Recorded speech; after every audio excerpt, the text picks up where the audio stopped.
Okay, it's 6 o'clock on March 6, 2017. Time to call the city council meeting to order. Roll call, please. Mr. Fox? Here. Mr. Austin? Here. Mr. Adams? Here. Mr. Alt? Here. Mr. Eggers? Present. Mr. Hukin? Here. Mr. Works? Here. Sir, you have a quorum. Okay, prayer and pledge. Mr. Alt, sir. Bow our heads, please. Heavenly Father, we come before you this evening as members of the Franklin City Council. We ask for your blessings upon our city, our citizens, our police and fire, and our employees. We ask that you keep our soldiers and sailors in your safety as they are in harm's way around the world. These things we ask in your name. Amen.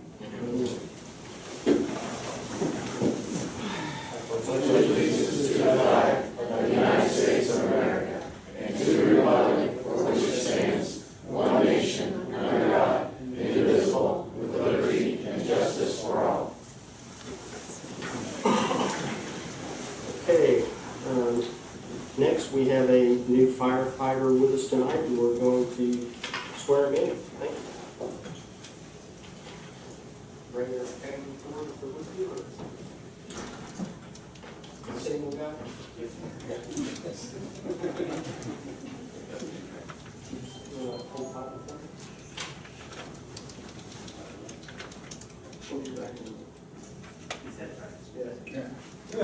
Left hand on the Bible. I, repeat your name, I, Robert Fire, have been appointed to the office of firefighter have been appointed to the office of firefighter in the city of Franklin in the city of Franklin Fire Department. Fire Department. I swear that I will support the Constitution of the United States of America, I swear I will support the Constitution of the United States of America, the Constitution of the State of Indiana, the Constitution of the state of Indiana, and the rules and regulations of the Franklin Fire Department. and the rules and regulations of the Franklin Fire Department. I swear that I will obey all lawful orders I swear I will obey all lawful orders of my superior officers and faithfully discharge of my superior officers, faithfully discharge the duties of said office to the best of my ability. the duties of said office to the best of my ability. Welcome aboard. Thank you, sir. Thank you.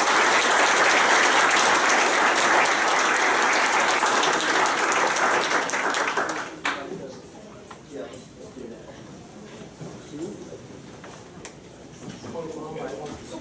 Yeah.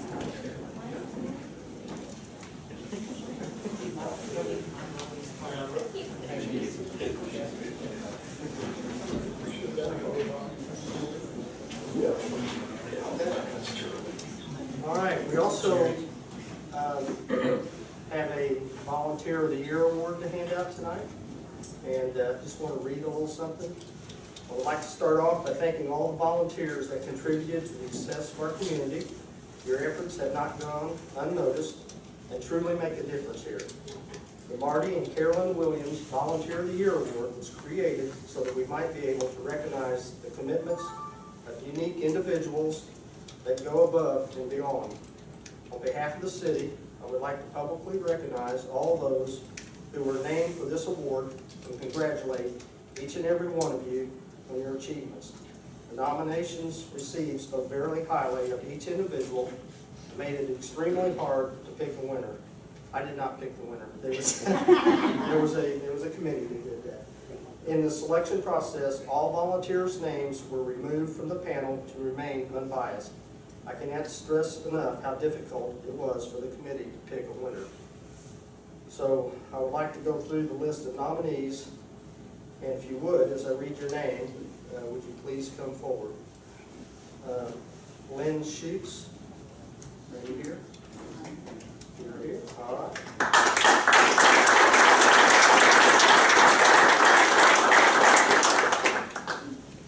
Come on up here, if you don't mind. I'll stay here and we'll get a group picture. Okay. Tara Burchin.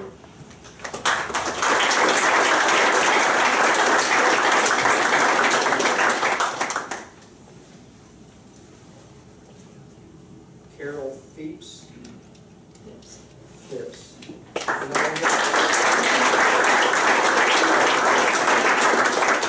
And Sheila Morton.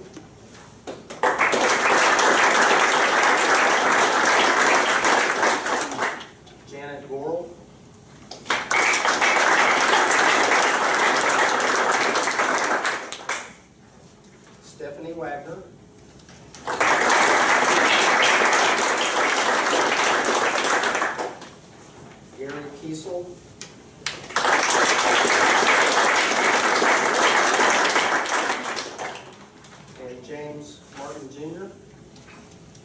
not here? Okay. Franklin's lucky to have each of these volunteers, and now the winner, this year's winner was described as enthusiastic, genuine, service-driven, and a quote from the nomination form says, "They volunteer to improve the lives of those in our community and to make sure that the events that bring us together run smoothly." Franklin is fortunate to have this person in our community. Now for the moment of truth, Mrs. Stephanie Wagner.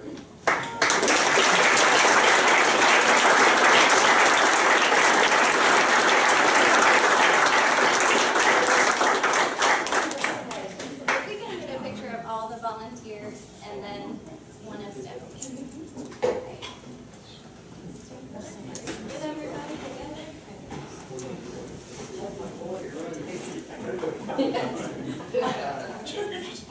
Thank you all so much for being here. One, two.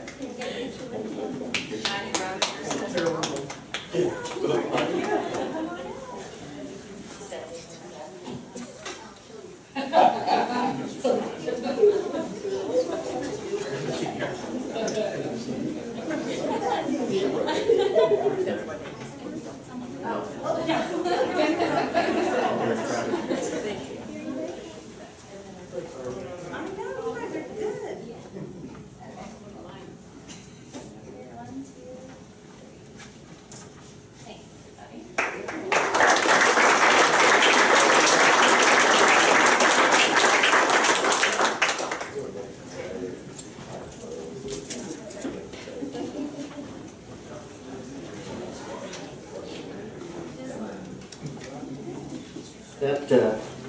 That's some good stuff, because volunteers, this is what makes Franklin Franklin. So everyone, it's really appreciated. Thank you again.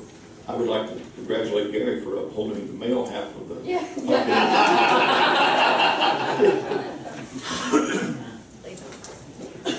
Okay, let's move to, is there any other announcements and public comments?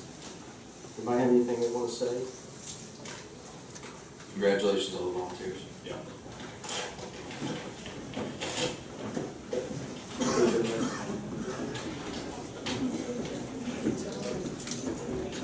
I'm sure they're all leaving to some meeting they have to go to.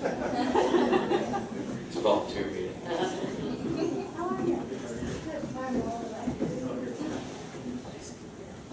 All right, that gets us to the consent agenda. There was a great fire department presentation. There is. It's item B, number 3. Doesn't have that. Partners. Mr. All. Mr. All. Mr. All. Mr. All. Okay, sorry about that, John. It's not on my agenda. No problem. Yeah.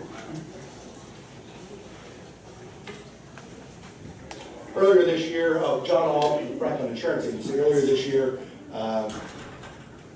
Chief McLeay and Captain Culp submitted a grant to the Indiana Public Employees Plan, which is a workers' compensation carrier that the city of Franklin participates in. I think there's over 700 municipalities and municipal entities, I guess is more appropriate. But 700 entities that participate in this workers' compensation plan in the state of Indiana. And this is the first year that IPEP has put up safety grants. And the City of Franklin Fire Department requested a matching grant for $1,215.07.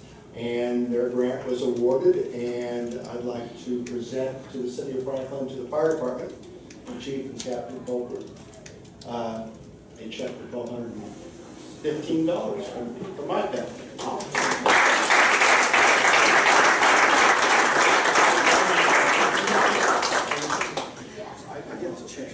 It's not one of those giant big ones. They didn't win a tractor pull. They could though. Thank you. The check was delivered last month. Thank you, John, and thank you, Fire Department. Thank you. Okay, now we can go to consent agenda. I move for the approval of meeting minutes from February 6, 2017. Second. Eggers and Fox. Yes, sir. We've got a motion, all those in favor? Aye. Okay, go to old business.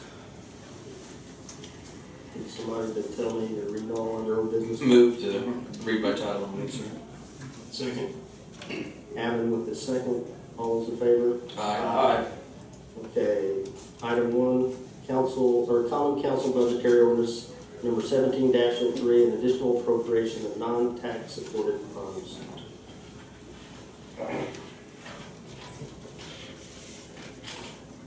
That is, donated funds. We have to do a public hearing first. Call for public hearing, yes. Okay. Does anybody have any comments, public hearing? Hearing none, we'll close the public hearing. Excuse me.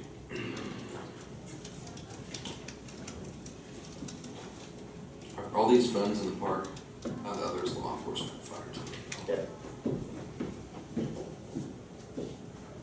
I move to approve common council budgetary ordinance number 1703. Second. And the second was by who? Joe. Joanne? Okay. All those in favor? Aye. Okay, next one, common council budgetary ordinance 17-04, an additional appropriation from the rainy day. We also need a public hearing on that, and that is for matching funds for the trail. The trail, Mark, you may want to talk about this one today. We had matching funds that was already appropriated, which was about $225,000, and then this one is $125,000 that we didn't have enough appropriated for it, and I want it right here somewhere. But anyway, it's about a $1.8 million project, and it's 80-20 match, and this gets us to our match. This evens out though, right? We're This is done now. This is done. And Steve, that, let the crowd know exactly where this trail's starting and ending, please.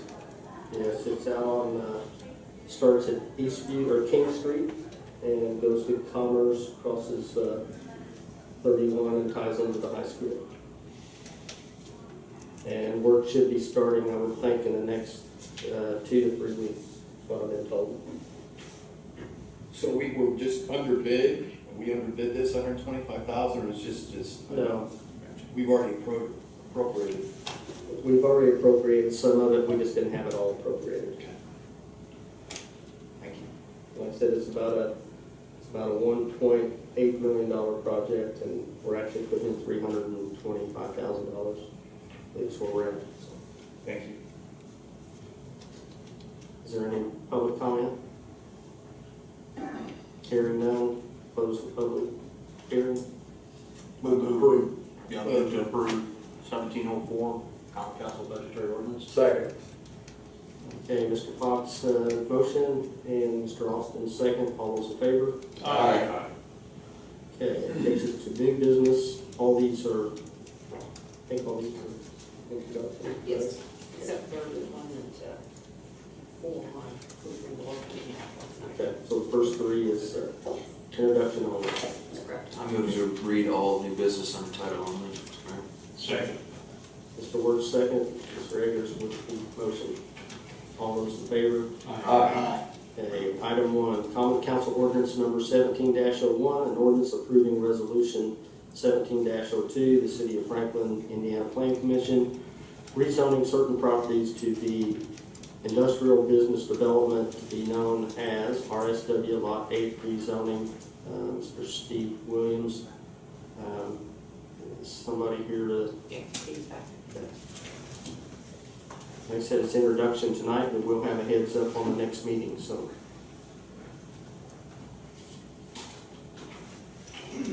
Steve Williams representing RSW Development and Heartland Storage, and Todd Shuck, owner, is here. This is for the purpose of expanding many warehouses on Lot 8, RSW Industrial Park. And although the zoning allows it, there were prior commitments which limited the amount of acreage of many warehouses, so therefore it's called a rezoning. And it is,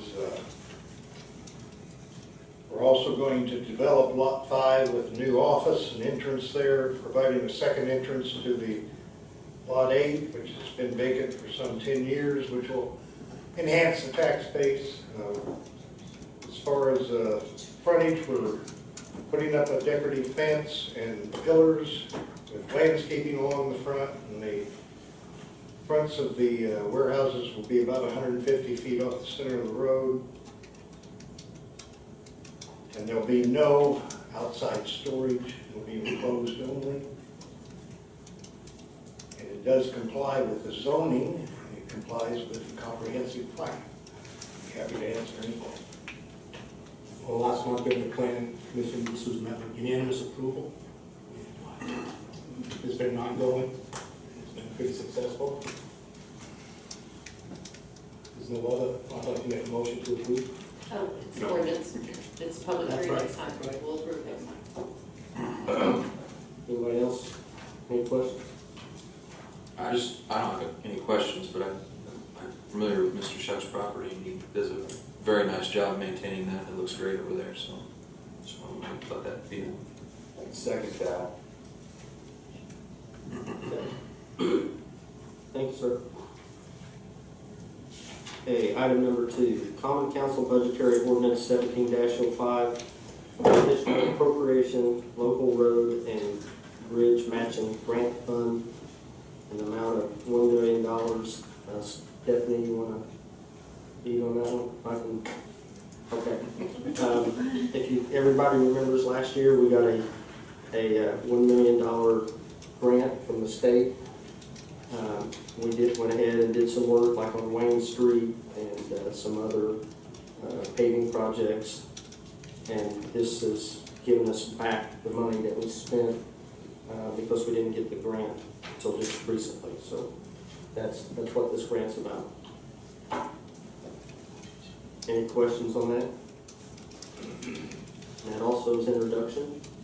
So we'll go on to item 3, Common Council Budgetary Ordinance number 1707, an additional appropriation for donation funds in the amount of $43,965.57. I believe that's also Stephanie. Do you want to get down? Okay. It's from Indiana American Water, isn't Yeah, it? it's from Indiana American Water, where we've already paid paid for the water work on North Main. North Main Street, and they're just reimbursing us that. I spoke with clerk treasurer too, it's weirdly worded to say donation, Mhm. but that's the only way it fits into any of the categories. It is not a donation, it is a reimbursement to us. But that's the only way it fits into one of the categories we have to check, so. It's funny they don't have a reimbursement. I guess the water company never gives anything back. That's a brilliant. But we'll take it, we'll take all 43,000. Okay, that was also introduction. This next one we can approve. Yes. Request approval of the interlocal agreement between Johnson County and the City of Franklin. Ms. Grove. Yes, this has to deal with the interlocal agreement between the city and the county. It is the final signature needed for purposes of moving forward with them assigning the red carpet tax certificate to us. This has been approved by your Board of Works, it's been approved by your Redevelopment Commission, it has been approved by the County Council, the Commissioners, and it is waiting for your approval. If you'll recall, there was a prior agreement that was entered into between the city and the county regarding designation of parking spots within the city of Franklin, a designated number of parking spots. This agreement indicates that those designated parking spots will be in the Orrin Wright parking lot. In exchange for that, they are then assigning to us the red carpet parcel. The remaining provisions of the easement agreement that were entered into continue in effect, but we are simply saying that the 97 parking lots that we are required to designate are actually going to be in the Orland Park.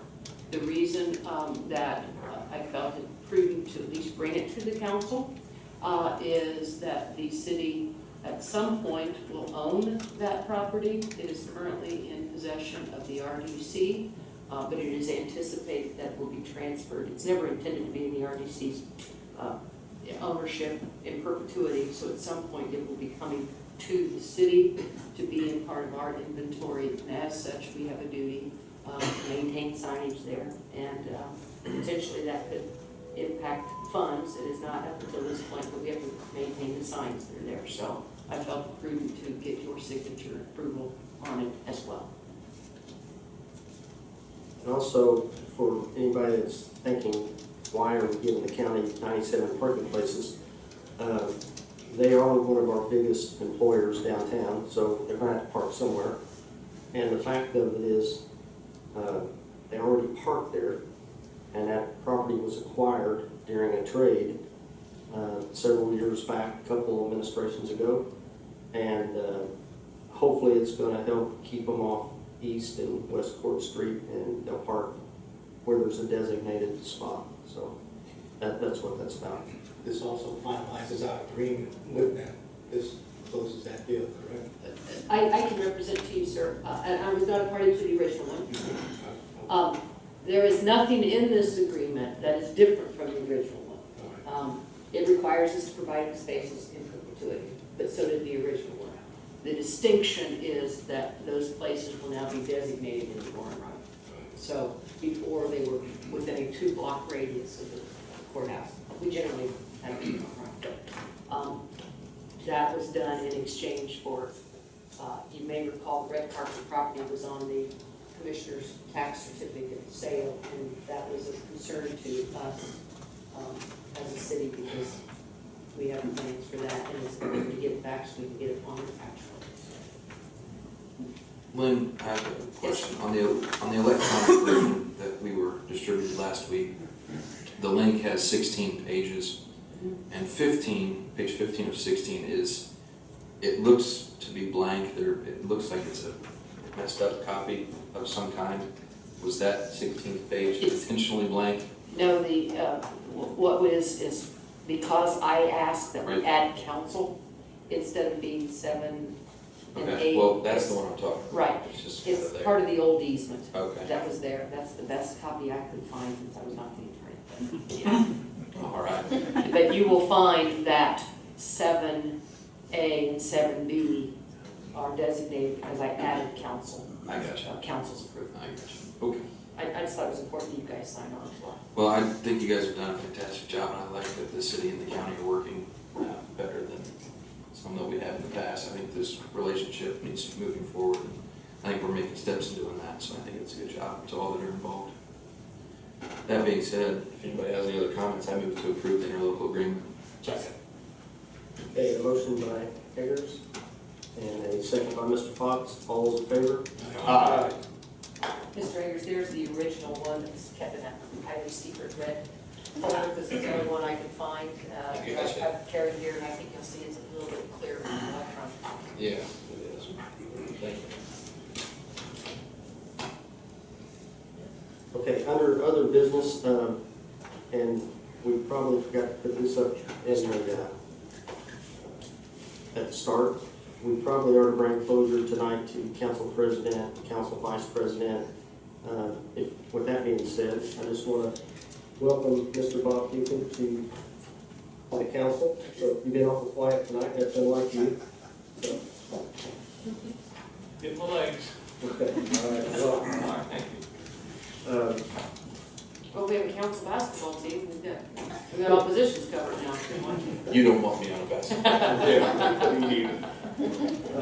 Lynn, do you want to tell us what we talked about last meeting? Repeat again what's on the record.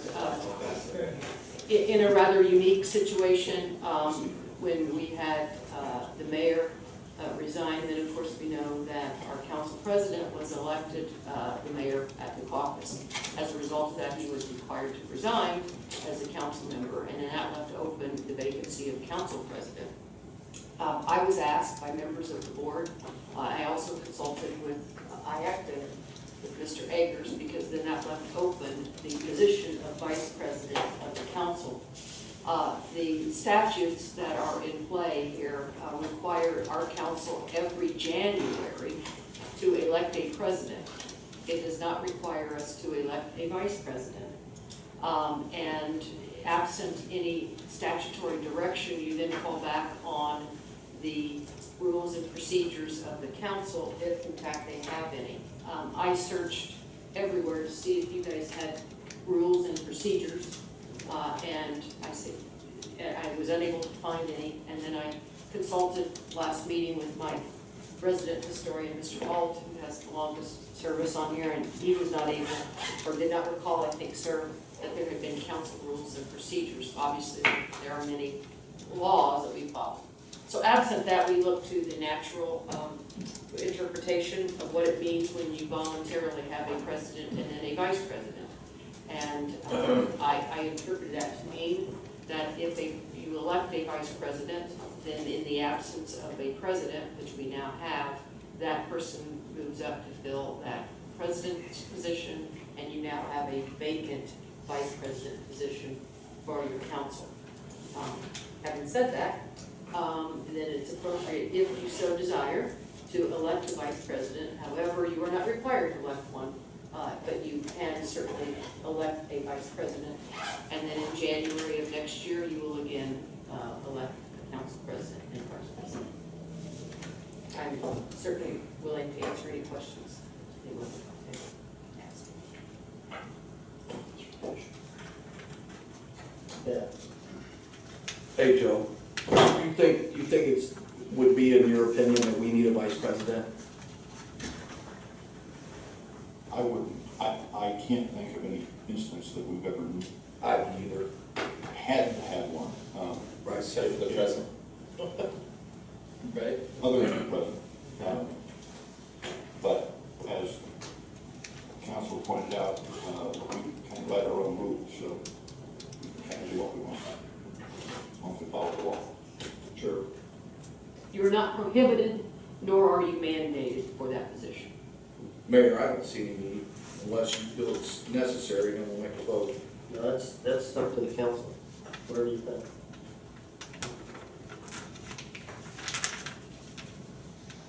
So, if I don't hear anybody nominate someone, does that mean you don't want a vice president? I agree with Ken, I don't think it's critical that we have one for the remainder of the year. Okay, Hopefully between, that one of you will be here. okay. Sounds good, we'll move on then. Actually, I stand corrected. There was one time when Mayor Blankenship died.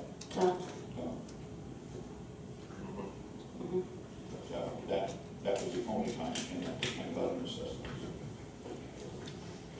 As it exists now, if the mayor were not present, then council president would preside over the meeting, and both of those gentlemen would be gone. Preside.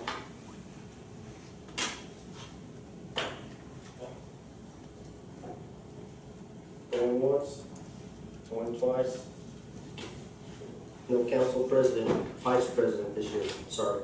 Mr. Keith Fox is our council president. Congratulations, Keith. And Congrats, Keith. okay, council member comments, Mr. Abbott, I have none at this time, Mr. Ross, Mr. Duke, No comment. Mr. Word. I do have a comment. I've had two people that have called about the change on the driving out of Simon Road, and there needs to be better signage, and people are coming out and the road is set to make a right-hand turn, and they're making a swing around and creating potential hazard to the northbound traffic on 31. And the two people asked me to bring it up. And if I got here for board works, I would have brought it up at that point. I'm glad you brought that up. We talked about it today. Mark, can you? Mr. Works, we discussed that at the department head meeting this morning, and that will be addressed. Thank you. Okay. Thank you. And there is a special RDC meeting the 14th at 9 a.m. Okay. Back to the Simon Road, just real quick. I think people don't realize that once Myers opened, there's a frontage road that they can turn in and go to the light, which is a lot safer. And the state is the one that put that turn right only there because of the safety crossing the road. But if you look at that frontage road and it takes you right to the light, it's the same amount of distance, the same amount of time, and a lot safer. So as people question that, if you tell them that's the reason, they can get across 31 safer at the light. So, okay. It was just brought to my attention that they are coming out, they are making turns, and it creates some havoc. Well, I had several emails on it, so. Okay. Richard, you're referring to the turn out of Lowe's on the east side of the road. No, I'm on the west side. When you come up on Simon's Road, they put a divider in there that forces you to go make a right-hand turn. Going east from Simon Road, they did. Yes. And people are coming around that petition and making a kind of a U-turn to come back northbound on 31. Okay. I drove out there, I got 2 phone calls, and I drove out, and I was asked to please bring it up, and I appreciate it. NDOT did that then? Yes, they did. Perhaps we should call permission. I already have. We did good luck with that. Was that a Travis Michigan turnaround? No, it's not. Thank God. The state did a traffic study there with all the accidents, and actually, Chief O'Sullivan told us that when they have accidents there, they're bad accidents. It's not a fender bender, it's pretty bad. So sure. So they've done something to make it better, safer. Okay, I got you, Mr. Mayor. Mr. Alden. Can you, what is our cutoff date for city court? Let me give you a little update on city court. I have had conversation with a commissioner that I'm going to have lunch with next Monday, and it's going to be an extended lunch. And we're talking, there's a couple scenarios that we're going to get our time maybe extended a little bit. So we're in the process of talking about that. I figured it was fast approaching. Yes, it is. And I haven't seen any forward movement on it yet, so. There has been, however, it's just kind of, there's a couple pieces we need to get in place before we bring anything to council. And I have spoke with the judge today, and she's on board with where we're at. We're just not ready to go full board on this is what we're going to do yet. So Thank you. I think everybody will be happy with it. As long as we keep the judge happy, we're good. Anybody else? The chief. Yes, Chief. Oh, yeah. Sorry about that. Chief does have some on other business. He had a lengthy time today in the department head meeting, so I was trying to. So you're taking that on, that's okay. Thank you, Mr. Mayor, Council. Tim O'Sullivan, Chief of Police. I've been given a bit of a curveball, so I'm going to come in front of this board and ask permission to start the next 3 on the list a little bit early, or higher in the list. And that Rick Sharp is going to retire at the end of the month, beginning of April. He'll be on the books until June. Sergeant Borges in investigations and his lieutenant, Pete Ketchum in investigations, both at the same time told me they're leaving their last days March 24th. They're actually on the books, John's on the book until May 3rd, and then Pete's on the books until July. But I've got one guy out on medical leave, one guy getting ready to go on medical leave, one guy on suspension, I got 3 brand new kids in the academy, and now I got 3 guys retiring, and I'm in trouble. So I don't think this is going to affect anything in 100 series for salary. And then I have also Officer Harkey left at the end of last year. He's not been replaced yet. So that's a vacant salary. And I got part-time. So even if the way the process is, it's a little confusing to people. They've got to come in and pass a physical agility test. They get through that, I give them a conditional offer of employment. If they accept that, then they go up to public safety medical. They get a physical and a psych eval. If they pass that, they go to our pension board. If they pass that, they go into the PERF. So by the time I get them started, it could be 3 months anyway. Usually it's at least a month or 2. And then they've got 12 weeks of field training and 12 weeks of the academy. And I'm looking at 9 months to replace these guys that just leave in a month. So It's not gonna cost the city any additional money, I just want some permission to go ahead and make a phone call with these kids. I have a merit commission meeting tomorrow night. And that way I can tell them that I've got council approval. They'll give me conditional offers of employment, I'll get a motion. How many guys are on the list currently? Because I know you go off the list, right? Yeah, we do go off the It's a list. 6-month list? It's a 2-year list. It's a 2-year And list. that's a very good question, because normally it's a list of 15 applicants, and it's good for 2 years. Right, This particular list is only 12 officers on it. right. And in order to get the top 3 hired, I'm already, and then going to this next 3, I'll be at number 9. Because not everybody on that list made it. So I'll be on number 9 out of 12. I'll probably be asking for a new list, and then the merit commission will be in front of this body asking for probably appropriate some more money, because that's my budget. So, yeah, can we not hire a police officer that's already a police officer? Well, we can, but the way our ordinance is set up, our merit commission is based off of state law by code. And so we have certain rules we have to follow. We sometimes get lucky. One of the guys that's on the hiring list that, he's at Public Safety Medical right now, just got approved. We convened the board today and voted yes for, put himself through the academy.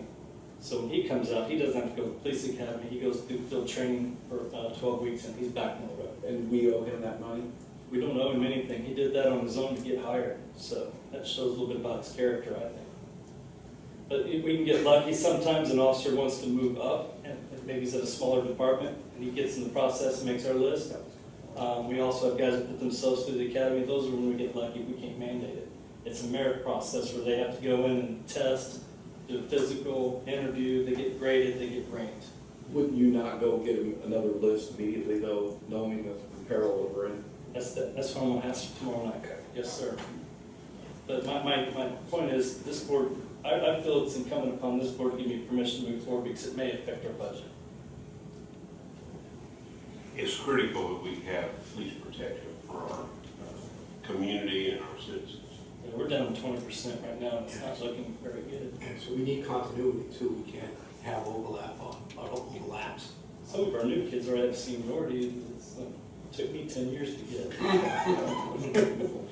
Too bad we don't have a reserve division, chief. You're killing me. Mr. Mayor, You did expect that, didn't you? Yes. I thought you might. Mr. Mayor, I make a motion to allow Chief O'Sullivan to, how do you want me to word this? Do whatever you need to do All the to next move three. forward. You're authorizing him to proceed Absolutely. with contacting those on the Yeah. merit list. Public safety is definitely a number 1 priority, so Second. go forward. The only thing I'd ask is if you have an idea of the budget, how's it gonna impact the budget and stuff, give us some rough numbers. I really don't think it's going to impact it at all. I actually think I'll have money left over in 100 series because of the vacated officer salary that's been in there since January. Unless until we have to do another merit thing. Right. But that's where the cost is associated with the testing and those things. Yeah, that may be a cost, that's absolutely correct. Yeah, overtime. Okay, we have a motion pending for Chief O'Sullivan to move forward with the hiring process. All those in favor? Aye. All Thank you. opposed? Hearing none. Carry on, sir. Thank you very much. Incidentally, for the councils, in case the council's wondering, neither one of those detectives left our department to go to another one, so that's good. Correct. Yes. And I have spoke with both of them, and they're very humbled and appreciated their time here and are leaving on good terms. There was no bad will. I asked them if they had a problem with me or something, so. He said that was not it, they're good, so. Chief, you said their retirement presentation will be March 20th at the council. our second March meeting. Yes, sir. Thank you. It's not too, but Chief, it's not too late to start a reserve program. I have a reserve program. For the next crisis. I have one. There's only 3 assigned to it. There's only one that does anything. What about you? What do I mean? It doesn't. And Joe does with the county reserve, right? We got to switch uniforms. I used to be in Frank. Oh, okay. 1,000 years ago. Still got your uniform? We can talk about that also. All right, does anybody else have anything? Any other comments from the public? Hearing none. I move to adjourn. Second. All those in favor? Aye.